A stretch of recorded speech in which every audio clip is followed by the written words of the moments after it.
Hello प्यारे बच्चों, आज हम क्लास 7 पाठ 19 ज्ञानदा की डायरी नामक पाठ को पढ़ेंगे और समझेंगे। आइए सीखें। डायरी विधा में लेखन, गद्यांश पढ़कर अर्थ ग्रहण करना, खेल भावना, धैर्य, सहिष्णुता, उदारता, शीघ्र निर्णय जैसे गुणों एवं मूल्यों को ग्रहण करना। मुहावरों का प्रयोग, अनेकार्थी शब्दों का प्रयोग, शब्दों को जोड़कर नए शब्द का निर्माण और विदेशी शब्द।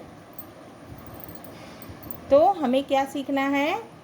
लेखन और गद्यांश पढ़कर अर्थ ग्रहण करना और खेल भावना, अनुशासन, धीरज, सहिष्णुता, उदारता, शीघ्र निर्णय माने जल्दी निर्णय लेने की क्षमता जैसे गुणों एवं मूल्यों को ग्रहण करना और मुहावरों का प्रयोग, अनेकार्थी शब्दों का प्रयोग। चलिए तो पाठ शुरू करते हैं। दिनांक 5 नवंबर 2005। क्या है डेट? 5 नवंबर। दिनांक 5 नवंबर 2005। आज भी मैं मुँह अंधेरे ही उठ गई। मुँह अंधेरे का अर्थ होता है सुबह जब अंधेरा हो, सुबह के पहले का समय जब अंधेरा रहता है। ये कौन लिख रहा है? ये डायरी ज्ञानदा। तो ये ज्ञानदा है, ये डायरी लिख रही है। क्या लिख रही है? आज भी मैं मुँह अंधेरे ही उठ गई। सुबह के पहले जब अंधेरा रहता है तब उठ गई। रोज़ की तरह पढ़ने नहीं बैठी, बल्कि टीकमगढ़ आने के लिए तैयार होने लगी। इस दिन की प्रतीक्षा मुझे काफ़ी समय से थी। मुझे राज्य स्तरीय शालेय हॉकी प्रतियोगिता के लिए भोपाल संभाग से बालिका सीनियर वर्ग की हॉकी टीम के लिए चुना जा चुका था। संभागीय टीम में चुने जाने के लिए मुझे दूसरे खिलाड़ियों से कड़ी स्पर्धा मिली थी। तो दूसरे खिलाड़ियों से क्या था? कंपटीशन। अंततः चयन मेरा ही हुआ। भोपाल संभाग की टीम में चुना जाना मेरे लिए गौरव की बात है, गर्व की बात है। तो बच्चों आप अच्छे से समझना। भोपाल को हॉकी का गढ़ कहा जाता है। अब भोपाल को किसका गढ़ कहा जाता है? हॉकी का गढ़ कहा जाता है। भोपाल के कई खिलाड़ियों ने इस खेल में राष्ट्रीय और अंतर्राष्ट्रीय स्तर पर नाम कमाया है। इनमें अहमद शेर खान, इनामुर रहमान, असलम शेर खान, महबूब खान, जलालुद्दीन और समीर दाद ने ओलंपिक खेलों में देश का प्रतिनिधित्व किया है। ओलंपिक क्या है? अंतर्राष्ट्रीय स्तर की खेलों की सबसे बड़ी प्रतियोगिता। भोपाल के ही शाहिद नूर, दाऊद, सलीम, अब्बासी और यूसुफ जैसे बड़े कई खिलाड़ी एशियन खेल और हॉकी की विश्व कप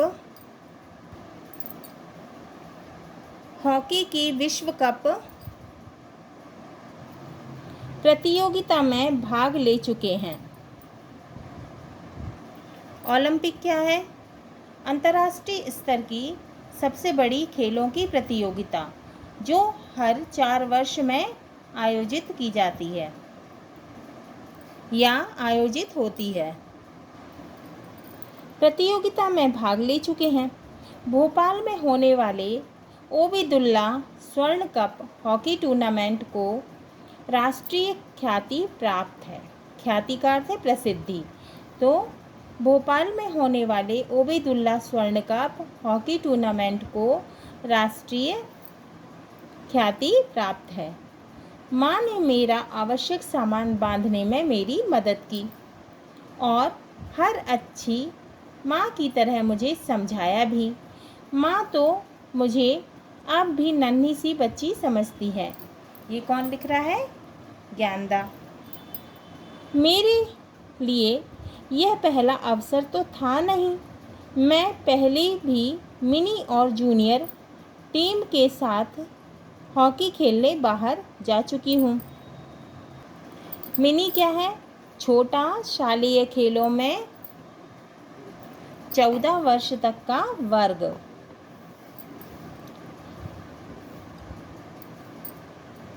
मैं पहले भी मिनी और जूनियर टीम के साथ हॉकी खेलने बाहर जा चुकी हूँ। जब मैं रेलवे स्टेशन पहुँची उस समय तक दल की दूसरी लड़कियाँ, कोच और मैनेजर वहाँ पहुँच चुके थे। कोच का अर्थ है प्रशिक्षक और दल का अर्थ है टीम। लड़कों का दल भी था। स्टेशन पर बहुत चहल पहल थी, जो हमारे पहुंचने से और भी बढ़ गई। ट्रेन आई तो हम सब डिब्बों में चढ़कर अपने अपने स्थान पर बैठ गए। सभी लड़कियां आपस में खूब हंसी मजाक कर रही थीं।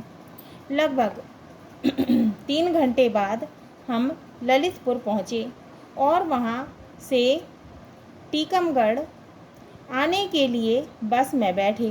रास्ते में हमारी कोच ने बताया कि टीकमगढ़ में हम जिस मैदान पर राज्य स्तरीय शालेय हॉकी खेलने जा रहे हैं, उस मैदान पर कभी हॉकी के जादूगर के नाम से प्रसिद्ध मेजर ध्यानचंद और उनके भाई कैप्टन रूप सिंह भी खेल चुके हैं। तो हॉकी के जादूगर कौन थे? मेजर ध्यानचंद।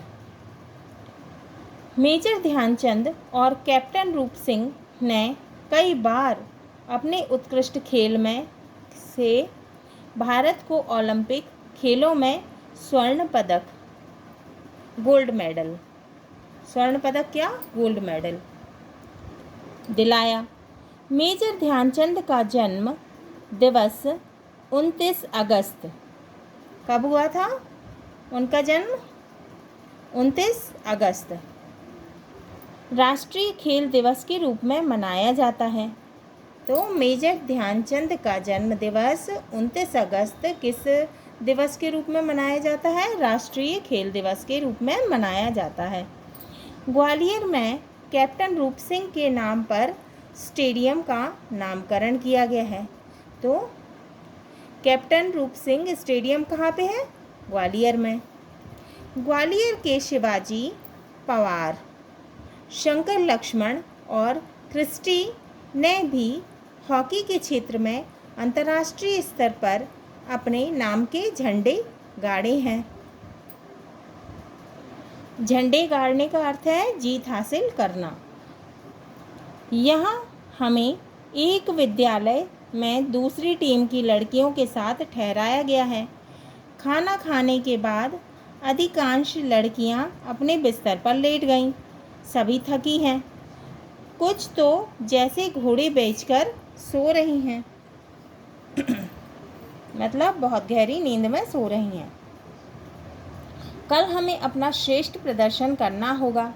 मैं चाहती हूँ कि न केवल हमारा दल यह प्रतियोगिता जीते, बल्कि मेरा चयन भी राष्ट्रीय प्रतियोगिता के लिए राज्य स्तरीय दल में हो जाए। इसके लिए काफ़ी परिश्रम की आवश्यकता है। मतलब परिश्रम मतलब मेहनत की आवश्यकता है। मैं जानती हूँ कि मैं यह कर सकती हूँ। नींद आ रही है, अब सोऊंगी। ज्ञानदा, दिनांक 6 नवंबर 2005। तो क्या डेट है? 6 नवंबर 2005। सुबह नहा धोकर हम सब स्कूल बस से अमर शहीद नारायण दास खरे स्टेडियम पहुँचे। कहाँ पे पहुँचे? अमर शहीद नारायण दास खरे स्टेडियम में पहुँचे,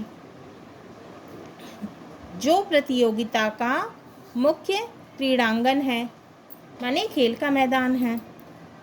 हॉकी का यह मैदान बहुत खूबसूरत है, बहुत ही सुंदर है। चारों तरफ रंग बिरंगे झंडे फहरा रहे थे। प्रतियोगिता आरंभ होने से पहले सभी संभागों के खिलाड़ियों ने मार्च पास्ट किया। मार्च पास्ट के बाद स्थानीय छात्र छात्राओं ने सांस्कृतिक कार्यक्रम प्रस्तुत कर सभी का मन मोह लिया। यहाँ के लोक नृत्य मोनिया ने तो जैसे समा ही बांध दिया। कौन सा लोक नृत्य था वहाँ का? मोनिया। ध्यान से सुनोगे आप तो क्वेश्चन अपने आप बन जाएंगे इसके, है ना बच्चों? जैसे समा ही बांध दिया। ढोलक और नगड़िया की थाप पर हाथ में पकड़े डंडों को लय के साथ आपस में टकराते नर्तकों के कदम बिना ताल चूके थिरक रहे थे। खिलाड़ियों ने नियम पूर्वक एवं खेल भावना के साथ खेलने की शपथ ली। मुख्य अतिथि के उद्बोधन के बाद प्रतियोगिता आरंभ हुई। उद्बोधन का अर्थ है संबोधन। हमारी टीम का मुकाबला इंदौर संभाग से था। मेरी टीम के सभी 11 खिलाड़ी मैदान में पहुंचकर अभ्यास करने लगे, प्रैक्टिस करने लगे। विपक्षी टीम मैदान में कुछ देर से आई थी। हमारे 2 खिलाड़ी अतिरिक्त खिलाड़ी के रूप में मैदान के बाहर बैठे थे। मैच देखने के लिए बड़ी संख्या में दर्शक आए थे। मैच देखने के लिए बड़ी संख्या में दर्शक आए थे। बहुत सारे लोग मैच देखने के लिए आए थे। गति और कौशल से भरपूर हॉकी का खेल हमारे देश में बहुत लोकप्रिय है। हॉकी भारत का राष्ट्रीय खेल है। तो हॉकी जो है वो हमारे भारत का राष्ट्रीय खेल है। कौन सा राष्ट्रीय खेल है हमारे भारत देश का? हॉकी। हॉकी भारत का राष्ट्रीय खेल है। आज हमने जी जान से खेला और विपक्षी दल को खूब छकाया।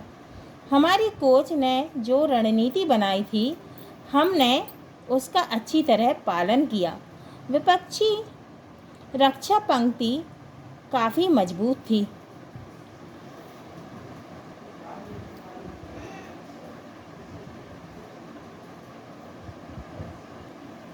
पंक्ति का अर्थ होता है कतार, लाइन। तो विपक्षी रक्षा पंक्ति काफ़ी मजबूत थी, पर हमारी आक्रामक फॉरवर्ड लाइन की खिलाड़ियों के सामने उनकी एक ना चली। तो विपक्षी टीम की जो है एक भी नहीं चली। हमारी आक्रमण पंक्ति ने लगातार हमले कर उनकी हालत पतली कर दी। उनकी हालत कैसे कर दी? खराब कर दी। ख़ास तौर पर हमारी लेफ़्ट आउट और राइट आउट खिलाड़ियों की तेज़ी तो देखने योग्य थी।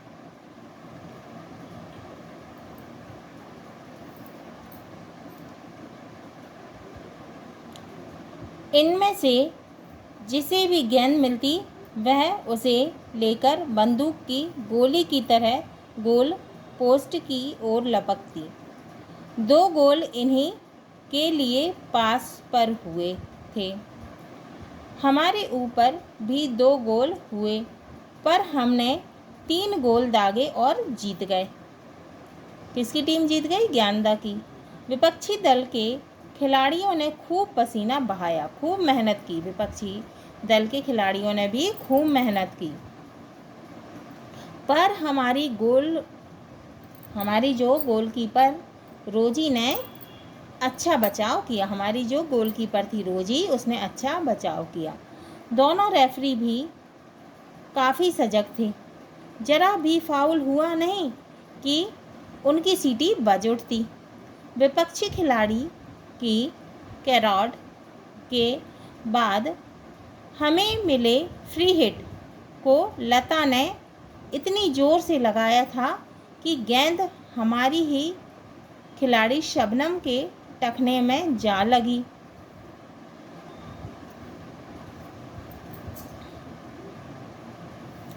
उसे मैदान से बाहर जाना पड़ा।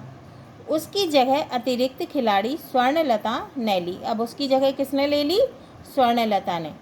आज हमें 5 पेनल्टी कॉर्नर मिले थे, जिनमें एक पर मैंने ही गोल किया। विपक्षी टीम को 4 पेनल्टी कॉर्नर और 1 पेनल्टी स्ट्रोक मिला, पर वे सिर्फ पेनल्टी स्ट्रोक का ही लाभ उठा पाईं। मैं खुश थी कि हमारी टीम मैच जीत गई। तो मैं बहुत खुश थी कि हमारी टीम जो है वो जीत गई। पर एक बात का मुझे दुख भी है, मैं हाफ बैक की जगह पर खेल रही थी। तो ज्ञानदा को किस बात का दुख था? कि वह हाफ बैक की जगह पर खेल रही थी। विपक्षी सेंटर फॉरवर्ड खिलाड़ी गेंद लेकर हमारे गोल की तरफ बढ़ी, तो मैंने उसे रोकने के गलत तरीके से हॉकी स्टिक अड़ा दी, जिससे वह गिर पड़ी। उसका घुटना छिल गया। मैंने उससे क्षमा मांग ली थी, पर मैं सोचती हूँ मुझे उस समय सावधानी और कौशल से काम लेना था। आगे इसका ध्यान रखूँगी। अब है 9 नवंबर 2005। परसों मैं काफ़ी थक गई थी और कल मेरी उंगली में गेंद लगने से दर्द था, इसीलिए 2 दिन डायरी नहीं लिख पाई। अभी तक हमने अपने सारे मैच जीत लिए हैं। सेमीफाइनल मैच में कांटे की टक्कर रही है। कांटे की टक्कर का अर्थ होता है बराबरी का मुकाबला, और अतिरिक्त समय देने के बाद भी मुकाबला 1-1 गोल की बराबरी पर छूटा। आखिर पेनाल्टी शूट आउट से फैसला हुआ। हम 4 गोलों के मुकाबले 5 गोल से जीते। कितने गोल से जीते हम? ज्ञानदा कितने गोल से जीती? ज्ञानदा की टीम 5 गोल से। हमारी टीम उम्मीद के मुताबिक फाइनल में पहुंच गई। अभी तक मेरा खेल अच्छा रहा है। रीता मेरी अच्छी सहेली बन गई है। वह मध्य पंक्ति में सेंटर हाफ की पोजीशन पर खेलती है। आज हमारी टीम भी लेफ्ट इन जो है मालती और विपक्षी दल की राइट इन सरोज आपस में उलझ पड़ी। दोनों रेफरियों और हमारी कैप्टन सुजाता ने बीच बचाव किया। मुझे यह ठीक नहीं लगा। खेल हम सिर्फ जीतने या मनोरंजन के लिए नहीं खेलते। खेल हमें अनुशासन, तो खेल हमें क्या सिखाता है? खेल हमें अनुशासन सिखाता है, धैर्य धीरज सिखाता है, सहिष्णुता सिखाता है, उदारता सिखाता है और हार जीत को समान रूप से लेने का गुण भी सिखाते हैं। खेल हमें क्या क्या सिखाते हैं? अनुशासन सिखाते हैं, धीरज सिखाते हैं, धैर्य का अर्थ धीरज, सहिष्णुता, उदारता और हार जीत को समान रूप से लेने का गुण भी सिखाते हैं। खैर, अच्छा हुआ कि मालती और सरोज ने अपनी गलती मान ली और आपस में हाथ मिलाए। शाम को दोनों देर तक बातें करती रहीं, जिससे लगा कि उन्होंने खेल के दौरान हुए झगड़े को तूल ना देकर सहज ही भुला दिया। तो उन्होंने झगड़े को और बढ़ाया नहीं और सहज ही भुला दिया। आज पेनाल्टी कॉर्नर लगाते समय मैं कुछ दुविधा में पड़ी। मेरी साथी ने डी पर जैसे ही गेंद को रोका और मैं हिट करने जा ही रही थी कि मेरे ठीक सामने विपक्षी रक्षा खिलाड़ी झपटती दिखी। मैंने तुरंत गेंद बगल में खड़ी कैप्टन सुजाता की ओर, अब ये मिसप्रिंट है, तो कैप्टन सुजाता की ओर दी। सुजाता ने गोल में डालने में कोई गलती नहीं की। मैच के बाद मेरी कोच ने मेरी सूझबूझ, सूझबूझ और तत्काल निर्णय लेने की के लिए मेरी तारीफ की, मतलब मेरी तुरंत निर्णय लेने की क्षमता की और मेरी सूझबूझ की बुद्धि की तारीफ की। तारीफ सुनकर मुझे बड़ा संकोच हुआ। खेल तो मिलजुल कर ही खेला जाता है। खेल कैसे खेला जाता है? मिलजुल कर। व्यक्तिगत उपलब्धि से अधिक दल का हित सर्वोपरि होता है।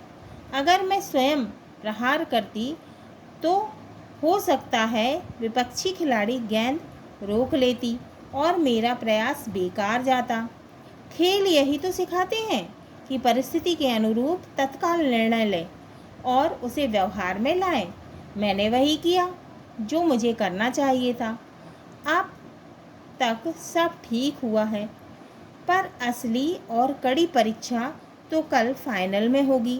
अब तक के मेरे प्रदर्शन को देखते हुए मुझे पूरा विश्वास है कि मेरा चयन राष्ट्रीय प्रतियोगिता के लिए हो जाएगा। मेरा काम प्रयत्न करना है, आगे और कुछ नहीं सोचना चाहती। कल हमें जीतने के लिए अपनी सारी ताकत झोंकनी पड़ेगी। कल शायद डायरी ना लिख पाऊँ, क्योंकि हम शाम को ही वापस लौटना चाहेंगे। ज्ञानदा किसने लिखा है? ज्ञानदा ने। ज्ञानदा कौन है? ज्ञानदा एक काल्पनिक पात्र है। तो ज्ञानदा कौन है? एक काल्पनिक पात्र है। हॉकी खेल की तकनीकी शब्दावली के रूप में इस पाठ में अंग्रेजी के शब्द आए हैं, जिनके अर्थ निम्नानुसार हैं। हॉकी तथा खेलों से जुड़े महत्वपूर्ण शब्द। टूर्नामेंट का अर्थ होता है प्रतियोगिता या खेल स्पर्धा। टीम का अर्थ होता है दल। ओलंपिक का अर्थ होता है अंतर्राष्ट्रीय स्तर की सबसे बड़ी खेलों की प्रतियोगिता जो हर चौथे वर्ष आयोजित होती है। कोच का अर्थ होता है प्रशिक्षक। मैनेजर का अर्थ होता है व्यवस्थापक। मिनी का अर्थ होता है छोटा। शालेय खेलों में 14 वर्ष तक का वर्ग। जूनियर का अर्थ होता है कनिष्ठ। शालेय खेलों में 17 वर्ष तक का वर्ग। सीनियर क्या होता है? वरिष्ठ। शालेय खेलों में 19 वर्ष तक का वर्ग। स्टेडियम का अर्थ होता है वह खेल मैदान जिसमें चारों ओर दर्शकों के लिए सीढ़ी नुमा बैठने की जगह होती है। मार्च पास्ट का अर्थ होता है कतारबद्ध होकर चलना। अभिप्रयाण कदम ताल। गोल पोस्ट का अर्थ होता है मैदान के दोनों छोर पर स्थित वह स्थान जहां गेंद डालकर गोल किया जाता है। हॉकी खेल में इसमें 4 खंभों के सहारे 3 तरफ लकड़ी के पटिए और जाली लगी होती है। गोल का अर्थ होता है लक्ष्य। गोल पोस्ट के भीतर गेंद डालना। गोलकीपर का अर्थ है गोल रक्षक। गोल का बचाव करने वाला मुख्य खिलाड़ी जो गोल पोस्ट के निकट रहता है। हॉकी स्टिक का अर्थ होता है विशेष बनावट की एक सिरे पर मुड़ी एक चपटी छड़ी नुमा लकड़ी जिससे हॉकी के खेल में गेंद से खेलते हैं। पास का अर्थ होता है एक खिलाड़ी द्वारा दूसरे साथी खिलाड़ी को गेंद देना। गोल लाइन का अर्थ होता है गोल पोस्ट की तरफ खेल मैदान की सीमा रेखा। साइड लाइन का अर्थ होता है मैदान की लंबाई में बनी सीमा रेखाएं। टॉस का अर्थ होता है पक्ष और विपक्षी टीम के कप्तानों के बीच सिक्का उछालकर यह निर्णय करना कि टॉस जीतने वाला मैदान का कौन सा छोर पहले लेगा। फ्री हिट का अर्थ होता है किसी टीम के खिलाड़ी के फाउल करने पर विरोधी टीम को गेंद पर प्रहार करने का अवसर दिया जाता है, जो फ्री हिट कहलाती है। हिट के समय दूसरे खिलाड़ी कम से कम 5 गज दूर रहते हैं। हिट का अर्थ होता है गेंद पर जोर से प्रहार कर धकेलना। धक्का देना। पुश का अर्थ होता है गेंद को धीरे से सरकाना। कॉर्नर का अर्थ होता है किसी टीम के खिलाड़ी की हॉकी से छूकर उसी की गोल लाइन से गेंद बाहर जाने पर गोल लाइन के कोने से विपक्षी टीम को गेंद हिट करने का अवसर दिया जाता है। पेनल्टी कॉर्नर का अर्थ होता है रक्षक खिलाड़ी द्वारा जानबूझकर गेंद को गोल लाइन से बाहर फेंकने या गोल करते समय बाधा पहुंचाने पर विपक्षी टीम को पेनल्टी कॉर्नर के द्वारा गोल करने का अवसर दिया जाता है। यह डी या गोल एरिया में लिया जाता है। अब है पेनाल्टी स्ट्रोक। इसका अर्थ होता है गोल क्षेत्र में जानबूझकर गंभीर बाधा पहुंचाने पर पेनाल्टी स्ट्रोक विपक्षी टीम को दिया जाता है। इसमें डी के भीतर गोल पोस्ट से 7 गज की दूरी से एक खिलाड़ी द्वारा गेंद को गोल में डालने का अवसर मिलता है। बचाव के लिए सिर्फ गोलकीपर होता है। एरप्श का अर्थ होता है गोलकीपर को छोड़कर किसी अन्य खिलाड़ी के पाँव या शरीर के किसी अन्य अंग से गेंद का टकराना या छू जाना। फाउल का अर्थ होता है नियम विरुद्ध खेलना, नियमोल्लंघन। पोजीशन का अर्थ होता है स्थिति। खेलते समय मैदान में खिलाड़ियों के निर्धारित स्थान जहां वे खेल आरंभ होने के समय खड़े होते हैं, जैसे half back, full back, right out, centre, forward आदि। अब इस पाठ का सारांश है। ज्ञानदा की डायरी नामक पाठ में लेखक गणों ने इस डायरी के माध्यम से छात्रों में खेल भावना, धैर्य, शीघ्र निर्णय, उदारता जैसे गुणों को विकसित करने का प्रयास किया है। उन्होंने अपनी डायरी में खेलों के महत्व को बतलाते हुए लिखा है कि खेलने का मुख्य उद्देश्य सिर्फ जीतना या मनोरंजन करना नहीं होता, बल्कि हमारे आंतरिक गुणों का विकास करना होता है। इस पाठ के रचनाकार हैं लेखक गण। निम्नलिखित शब्दों के अर्थ शब्दकोश से खोजकर लिखिए। ख्याति का अर्थ होता है प्रसिद्धि, स्पर्धा का अर्थ है होड़, नर्तक का अर्थ है नाचने वाला, उद्बोधन का अर्थ है संबोधन, मुँह अंधेरा का अर्थ है सुबह के पहले का समय जब अंधेरा रहता है, चयन का अर्थ होता है चुना जाना, पंक्ति का अर्थ होता है कतार, मुताबिक का अर्थ होता है अनुसार। हाँ तो प्यारे बच्चों, ये हमारा पाठ 19 ज्ञानदा की डायरी पाठ पूर्ण हुआ। अगले वीडियो में हम इसके प्रश्नों के उत्तर को हल करेंगे।